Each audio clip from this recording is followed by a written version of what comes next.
Hello. Welcome back to Life After Plus One. I'm Leanne, your podcast host and your single parent mentor and coach. And I just want to give a shout out to anyone that's new, that's just jumped on board. Hello and welcome to this journey of talking about everything single parenting. We here at Life After Plus One are focused on empowering you. We want to see you enjoy your journey as a single parent and make the most of it. And whether you're just starting out as a single parent, whether you've been single parenting for a lengthy period of time, or you might be back into the dating world and you might be with someone new and you're looking at settling down together and possibly getting remarried, this podcast is still good for you. We discuss everything about relationships. And let's be honest, when you're in a relationship, you need to know how to keep that going. You need to know how to communicate effectively. You need to keep working on it and building on it. So don't think that just because you're in a relationship and you're no longer single parenting that you need to stop listening. This is for everyone that needs some ideas on how to manage things as a single parent. Because there are so many factors and so many things to do with single parenting that you just don't know how to manage and how to deal with it until you're actually in that situation yourself. And then when you're in it, you've just got to wing it and hope for the best. And that's why I'm here, because you don't need to wing it. I'm here to hold your hand and help you through this process. So on that note, I'm going to dive straight into today's episode, which is how to communicate with a narcissist. Welcome to the Life After Plus One podcast, where we turn life's lemons into delightful lemonade. Get ready for inspiring stories, uplifting conversations, and all the tips and tricks to rock your single parent journey with style. I'm your host, Leanne, and it's time to embrace the adventure of Life After Plus One. So let's dive in. Now, dealing with a narcissist and communicating with them. Now, I'm not going to go into the whole nitty-gritty of what a narcissist is and how do you know and what their background is. I want to talk today mainly on just communicating with a narcissist. And for those of you who don't know, just a quick rundown. A narcissist, you can usually tell someone that will manipulate you, someone that won't take any accountability, that will never apologize, that will gaslight you to make you think you've done something wrong when really they did it. And they won't take any ownership. They will find a way to put the blame and shame on you. They're all about their image. They're all about looking good and making sure everyone sees them in a positive light. Even though behind closed doors, they're probably a very different person. But the sad thing is about these people, they're usually the ones that have a lot of friends. They're usually the ones that people cling to because that's what they like. They put on that fake smile. They put on that fake persona to get people to attach to them and make them think that they're amazing. Which is why, sadly, when I broke up with my daughter's father, who was a narcissist, or I should say is, not was, I lost all my friends. Even though they knew why I broke up with him and why I walked out of him, they knew everything that happened. They still chose to take his side because that's what they do. No matter how bad that situation was, because it was a pretty bad situation. It was extremely toxic. And they still managed to take his side and be there for him and remain friends with him after we'd broken up without once checking in on me or asking me how I was. They managed to turn the tables to make you look like the psycho bad person. And it is, I don't even know how to put it in words. It's really just disgusting behavior. It's disgusting. And they're people that you don't really want to associate with. But unfortunately, so many times you get in a relationship with these people and you don't know till later down the track because when you first meet them, they love bomb you, they bring you in, they suck you in and make you think they're amazing. Like, oh, wow, this person's really nice. And it's not till later into the relationship you start to see these true colors come through. You're like, wow, hold up. You're not the person I first met. Where is this coming from? So these are some of the fun things that you have to deal with when you're dealing with a narcissist. Now, the fun part of this, well, in a sarcastic way because it's not fun at all.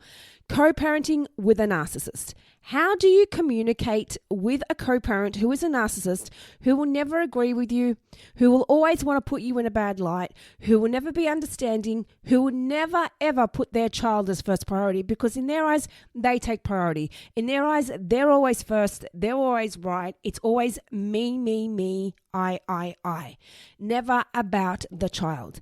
How the hell do you communicate with someone like this? Well, you don't, unless you really have to.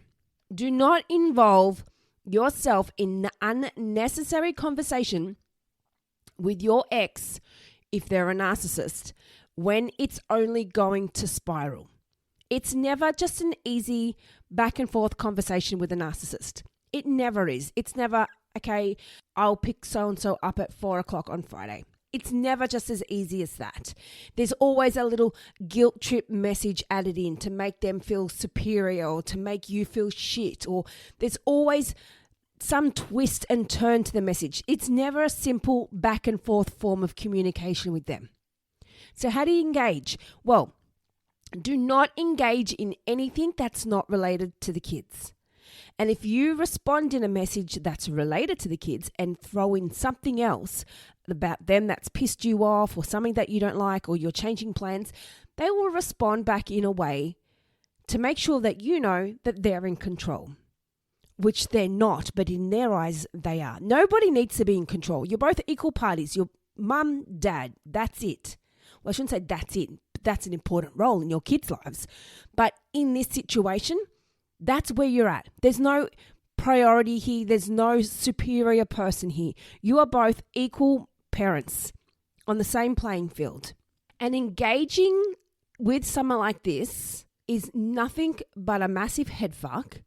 It will emotionally and mentally screw you over. Now, quite often when you're first breaking up will be the hardest part because you won't get it. You'll see a side of them that you probably have never seen before, because when you first break up with a narcissist, the worst and ugliest colors of them will come out and they will make sure you see it. They will make sure that no matter what happens, you will look like the bad person in this breakup. So you automatically get put on defend mode. Defend. That's not me. That's not what I did. That's not true. You just want to defend your self-image. But you need to remember, does it matter what your ex thinks of you? Does it really matter? Does it matter what your ex's friends or family think of you? Because let's be honest, they will probably talk about you. It's not just something they will have in between their walls at home. They will talk. That's what they do. They will just make up some bullshit stories and slide it off with a little laugh with it and a smiley face, like as if it's nothing. But really, there's massive intent and nasty meaning behind it to shame you and to make you look like shit. They know exactly what they're doing, which is why it's extremely important that no matter what happens in any form of communication with your ex, where they throw in another comment that's not related to the kids, don't bite. And if you do decide to respond, don't let your feelings get involved, because they will try and dig. They will fish for a response and they will do what they can to trigger you, to validate themselves. And when you react, they thrive on that. They thrive. When you don't give them the attention that they want, they don't like that. So do what you can to not give them that attention. It's not your job to stroke their ego. If they've got a new partner, which good chance they will, because they don't stay single for very long, because they want to uphold their image that there's nothing wrong with them and they're the ones that were right in this relationship breakup and you were the one that were in the wrong. So they'll quickly jump into a new relationship to make themselves look good and to make themselves look superior and important. See, people want to be with me. There's nothing wrong with me. It's them. There's something wrong with them. If they're still single, then clearly nobody wants to date them. There's something wrong with them. That's what they do. And I cannot even begin to tell you how many messages I've received from my ex in the time that we've broken up saying, no wonder no guy wants you. No wonder you can't keep a man. The amount of times I've received those messages. And it's easy to get triggered by that. and want to respond and say, well, actually, I'm choosing not to date, or I've chosen to be single to look after me. You don't need to prove that to your ex. They thrive on the fact that you're single and they think there's something wrong with you because you're not in a relationship. Things don't go his way. I will get bombarded with these messages reminding me of what he thinks of me, telling me that I'm not good enough or I'm a shit mom or whatever else. Is it true? Hell no. I know what's true. Do I care what he thinks? No. Did I at the start? Yes. So it's very hard at the start when you're put into this situation at the beginning and you're like, what the fuck is happening here? Why all of a sudden is he thinking this about me? And he's not necessarily thinking about you, or thinking that about you, I should say. He's thinking of himself, or herself, I should say, because there are a lot of women that do this and there's men that listen to this too. So they're thinking of themselves. They're thinking of protecting their image. And if it means dragging you through the mud to do so, then that's what they will do. And they will remind you that constantly in text communication, phone communication, speaking to each other, however you both communicate, they will constantly remind you of this. It's never a smooth and easy breakup. So, going back to managing it, do not engage in any communication that's not related to the kids. If possible, keep it purely in writing, whether it's text, whether it's email, however you want to respond. Some people prefer to do that. So if something happens when they need to go to court, they've got that written trail of communication that they can go back on. Some people don't care. They're not even worried about going to court. But for them, it's just easier because they don't have to respond straight away. You can read the message and respond in your own time, which is what I do. If I get a message and I'm not ready to respond, I'll read it and I'll process it and I'll respond when I'm ready. You don't always have to respond to messages straight away, but just make sure when you get them and there's a little dig in there about something that's related to you or your dating life or your finances or where you live or anything, do not respond or do not acknowledge it. Do not acknowledge anything from your ex that's not related to your kids. Now, they will try and make you feel guilty if something happens where the kids don't want to go to their place or the kids have changed their plans and something's happened and all of a sudden they're not going to their place. They will put that on you. Do you need to defend that? No. Because at the end of the day, the main people who you need to make sure are happy and are protected are your kids. They're the only ones that need to see the truth and they're the only ones that need to know the truth. I mean, they don't need to know exactly the truth of what happened, but the truth of who you are as a person and who the other parent is as a person. They can see things, they can make up their minds for themselves. It's not about proving a point to the kids. It's not about saying mum's this or dad's that. It's about you being authentic in yourself and not letting anything your ex says to you trigger you. And sometimes it can be very easy to message or respond to certain things when you see that their priorities are not right, which can be pretty much all of the time because their priorities are never right. Their priorities are just about them. And quite often, if not all the time, their kids are not put as top priority. It's what they want, what makes them look good, is their image looking good, what is everyone else going to think of them? And then let's worry about the kids. Do they message and ask how the kids are, what they're doing, how they're going? Do they need anything? Or is it just, when are the kids coming? When can I see the kids? You just need to remember that when you're communicating with someone like this, it's not a battle that you're ever going to win, and it's not a battle that you need to win. You do not need to prove a point because really at the end of the day, the main point you need to remember is you won. You have won. And by the way you won is that you are not with this person anymore. That is a win in itself. Because I guarantee you, if you were still with this person, your life would slowly go downhill. So even though they may make co-parenting extremely difficult and extremely hard, it can be made so much easier when you don't get triggered by them.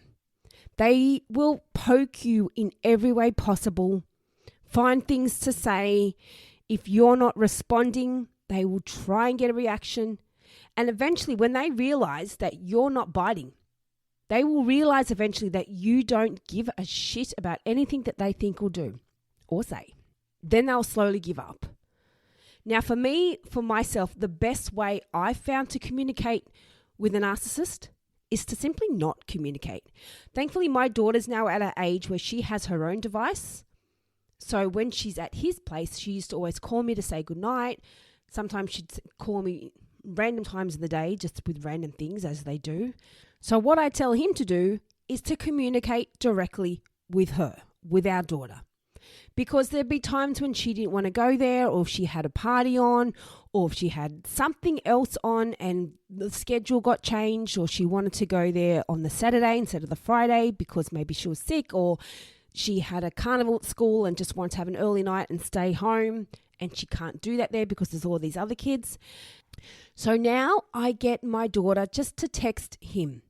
She now communicates with him when she wants to go there and when she doesn't, or when she's going to get picked up and when he's going to drop her off. They now communicate with each other, which for me is magic. I do not have to get involved. But in saying that, there are times when she has decided that she doesn't want to go, or for example, Mother's Day weekend is coming up and she doesn't want to go there on Mother's Day weekend. She wants to spend it with me. So I've now got communication from him implying that I'm stopping her from going, which is not the case. This is why I've stepped back. So it's a tricky one.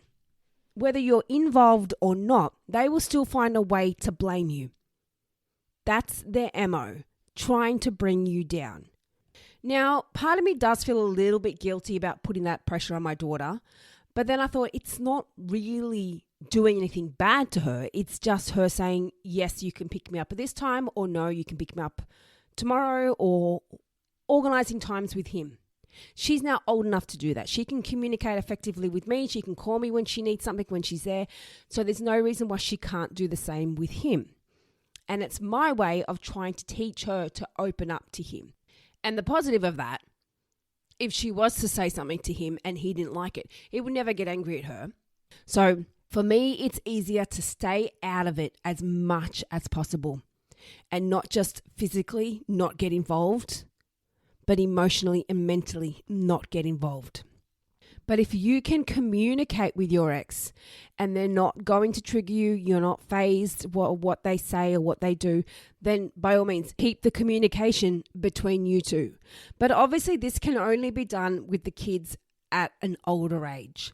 You couldn't do this with young 4 or 5-year-old kids or younger. So if they are younger kids, then yes, you do have to be involved and you do have to do all the communication. So always remember, if they put a comment in their messages, in their phone calls when they're talking to you, or when they're talking to you face to face at pick up and drop off time, that's not related to the kids. If they want to have a dig about something, they want to blame you for something, they want to make you look like the bad person, which they will. They will. Then this is the point that you need to ask yourself. What's more important? Their opinion of me or my self-worth and my mental health and my emotional health and my kids' opinion of me? Do not sacrifice any of those things purely for the opinion of your ex, who is no longer a part of your life.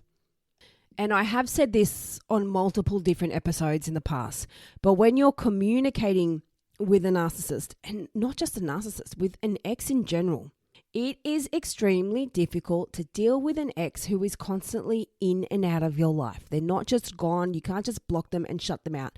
You need to keep them in your life for your kids. You need to process a way to shut out your emotions and let go of the hurt from your breakup.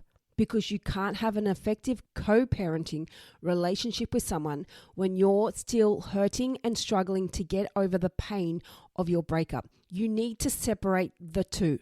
Your breakup and your co-parenting are two different things, unless your kids were impacted by your breakup. But you need to keep that in mind. Try and take some time to yourself to learn how to separate those emotions. You can't have a healthy co-parenting relationship with someone when you're still angry at them. If they've hurt you which is a good chance they have, or someone in that breakup has been hurt when quite possibly both of you have, you can't keep communicating with each other and doing pickups and drop-offs with the kids where they see this and you're getting angry and bitter and nasty towards each other. You've got to drop it. You're now broken up. You've separated. You're now going to live your life. They're now going to live their life. You've got to find a way to move on. And if you can't and you're struggling with that, then jump onto my website and book a session and let's chat. Let me walk you through some steps of what you can do. Let's talk about what you're doing at the moment and how we can improve on that. Because you can't co-parent with someone when you're constantly triggered by what they say and you're constantly wanting to respond to every message they send you. You're constantly wanting to prove them wrong. But when they send you a message with a remark about you or something about your life, then you might respond and say, well, actually, that's not true. I did this, and this. And then they will come back with something else, righto, with a smart-ass name about you or something. And then you're going to want to defend that again. And then you'll prove your point about that. And then they'll come back again. It's never going to end. It's a constant tit for tat. They can do it all day. They're happy to continue on this back and forth tit for tat all day. Is that what you want? What are you going to gain from that? Like I said, it's just going to fuck with your head. You don't need that mental and emotional drama. Who wants that toxic shit in your life? You need to look at this person and go, thank fuck you are not in my life anymore. You can say it to them if you want, but don't constantly say it because that's just not going to achieve anything. But that's what you've got to remember. When they're just being a constant asshole to you and messaging you about bullshit and triggering you and upsetting you, you need to just stop and realize, holy fuck, what did I see in you? I'm so glad I'm not with you anymore.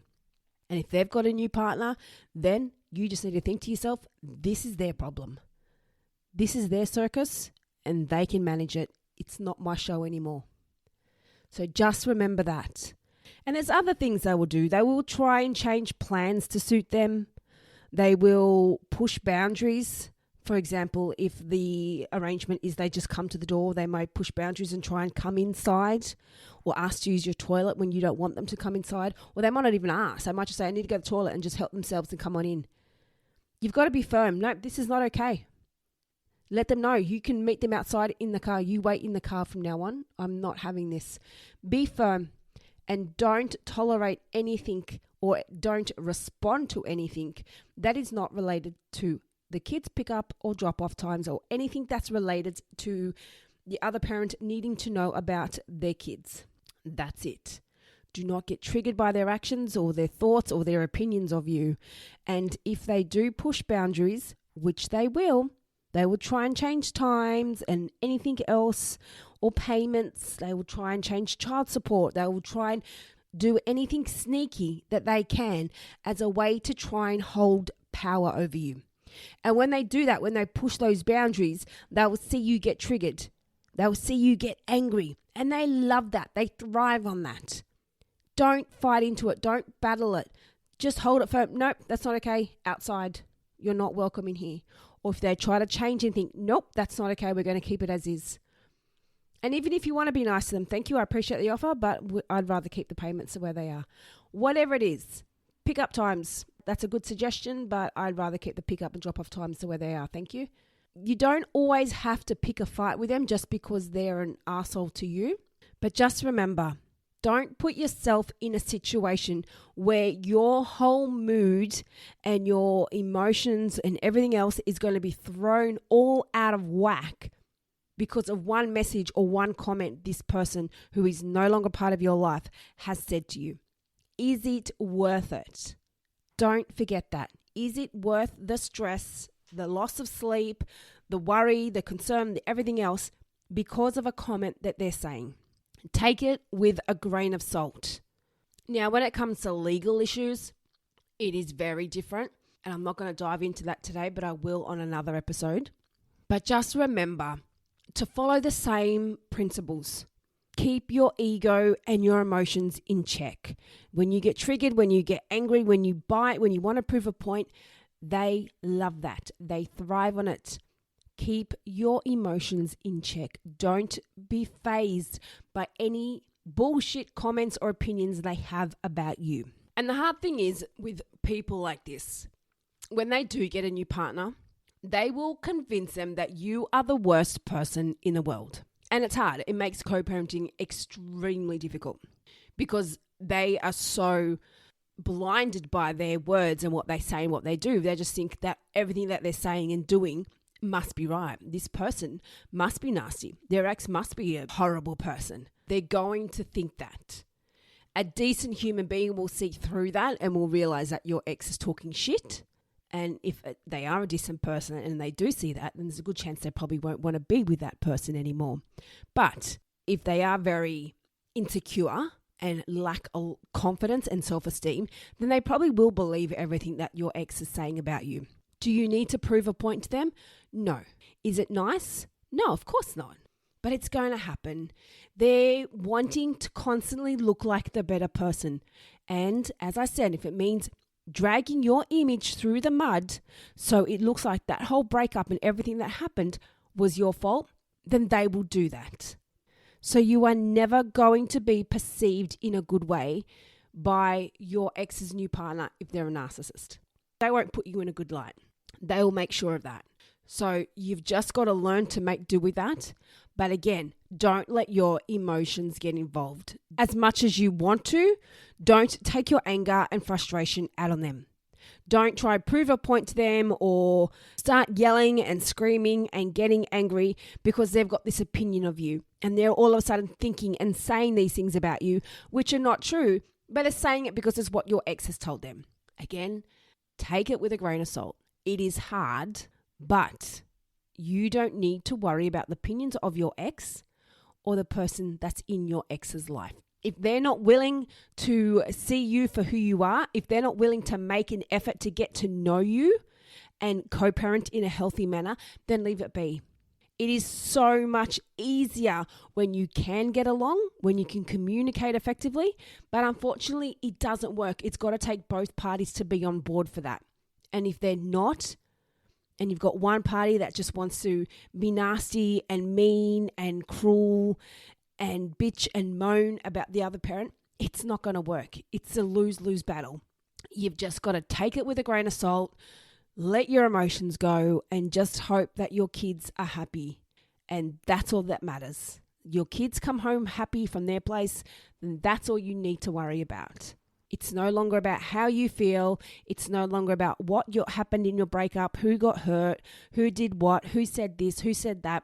You've got to learn you are more important than that. You are worth more than that. That is part of your past, and it's not part of your future, and it's not part of your life that you need to worry about. And when you do get a new partner, if you haven't already, they will see you for who you are. They're not going to sit there and automatically believe your ex because they probably won't meet your ex for a long time anyway. And when they do, and your ex says shit about you, there's a good chance they won't believe it. So don't even worry about what your ex and what your ex's partner is saying about you. Leave it as is. And it would be perfect if everyone could co-parent in a healthy way and just let their issues slide for the sake of the kids. Put all their shit away and put it to the side for the kids, because that's what co-parenting is about. But some people, a lot of people, many people let their egos take charge. Let their image take charge instead of what's best for the kids. So when you are communicating with a narcissist, do not engage with any form of communication that is not related to the kids. If they ask you a question, they make you feel guilty, they question why you're doing something, they completely twist your words to make it out like you've said something else. Don't even engage. Don't try and prove a point. If they respond to a message that you've sent with some other completely different meaning, which is making it out that you're implying something that you're not, then either just say okay or do a thumbs up or just ignore it. Because they know what you're saying. They know exactly what you've said. But they don't want you to have the last say. They want to have it. With a bullshit meaning or translation of what you've just said, let them have their fun. Let them play their game. You don't need to play it. So when they twist your messages and twist the response and twist the meaning of it, just either respond and say, okay, or do a thumbs up. There's no point going back and saying, well, that's not what I said. I meant this, this, and this, and this. And then do you know what's going to happen? They're going to come back with something completely different again and fuck with your head and be like, what the fuck are you talking about? That's not what I said. And then you're stuck in this endless conversation trying to prove your point. They know what they're doing. They know what they're doing. You do not have to prove a point. If they change the meaning of your message, just respond and say, okay. Everything that is there in that message that you've sent, you don't need to go any further.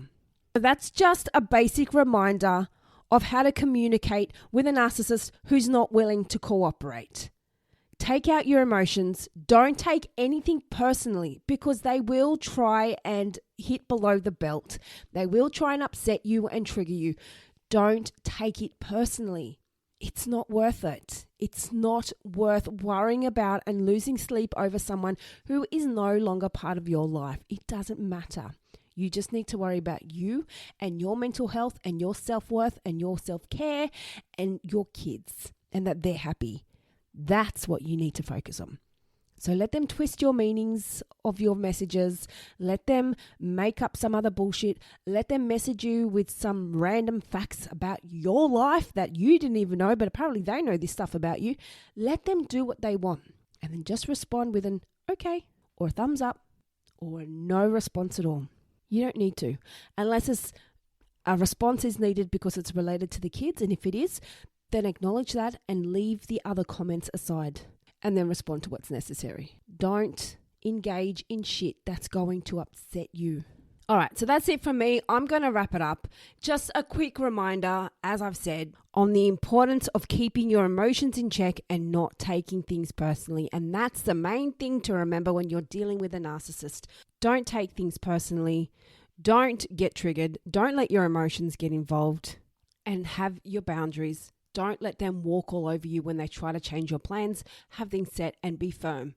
Don't get angry, just be firm. All right, that's about it from me. And as I said in the middle of the episode, if you are wanting some more support, you are struggling with this kind of situation and you don't know how to deal with the emotions, you don't know how to get through it, it is a lot.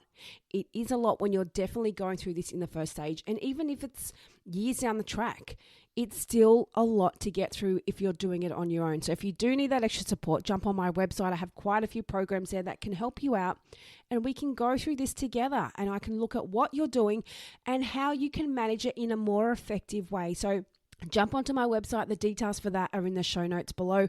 So that's it from me, guys. And I really hope you got something from this episode and something you can take away from this and can help you manage your co-parent and dealing with them in the future. So thank you again, and until next time, I'll be in your ears then. Thank you for joining us on the Life After Plus One podcast. If you loved what you heard today and looking for some further support, then jump onto our website, lifeafterplusone.com.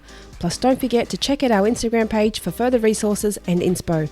You can find all the links in the show notes, and remember, you're not alone on this path. I'm looking forward to seeing you on the next episode. And in the meantime, keep thriving, keep growing, and keep exploring your amazing life after plus one.